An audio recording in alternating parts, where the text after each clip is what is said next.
lang, yung ginagawa, magpagaling, and put love in everything that you do. Actually, yung top 1, bonus na lang, pero yung naging purpose at mission ko sa mundo, makatulong ng sobrang daming tao. That's really super sold na.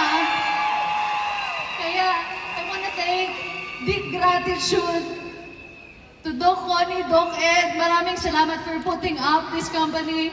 Miss Lay, thank you so much.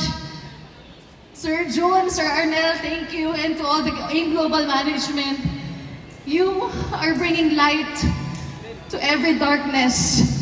You are giving hope to the people na hindi na nangangarap pero natututong mangarap. The mere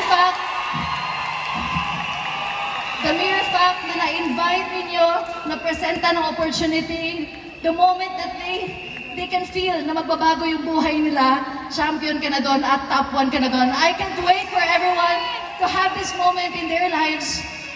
And I know na kayo na ang next. And it feels so good.